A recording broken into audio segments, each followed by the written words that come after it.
Let's have a look at here, Jack. It's the only way to keep it running.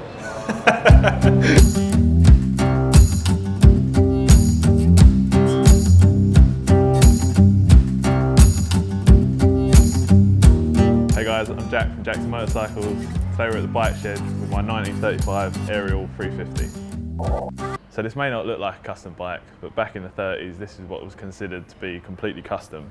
Originally it would have been a 1935 VH single port engine, but at some point it's assumed the bike was crashed, and which it was changed at the front end and the engine was replaced with this 350 NH.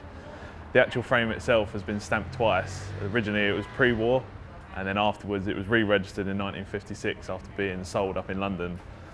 The front end should originally be telescopic, but it was changed to these Springer front end.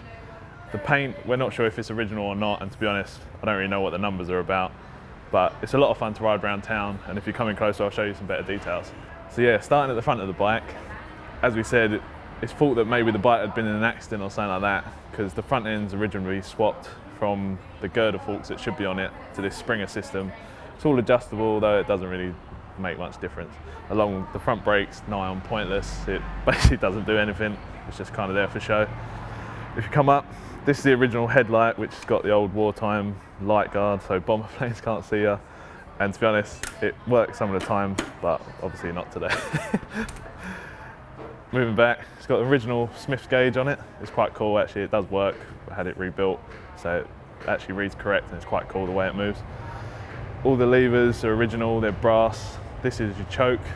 It's got an ignition advance and retard on the other side, including a cylinder decompressor underneath, which just makes it easier for starting.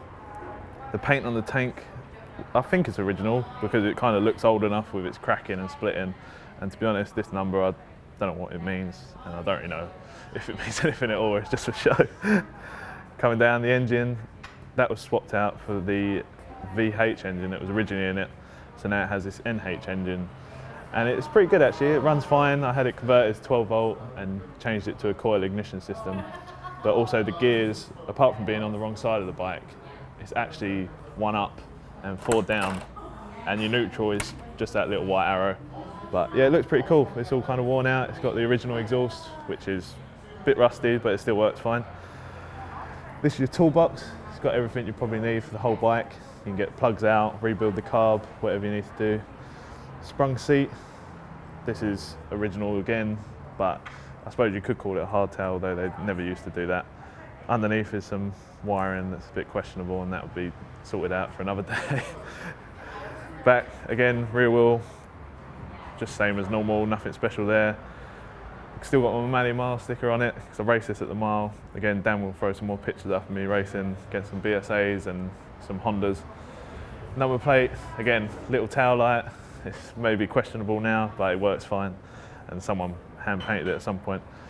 But yeah, apart from that, it's been a pretty good bike. It's quite fun to ride around town. Dan seems to think it's pretty funny when I bring it down to the shed. So now I'll start it off and you can see what it sounds like. So before we start it, I've got to prime the carb. Somewhere in there. Set the ignition in the advance. Nothing else.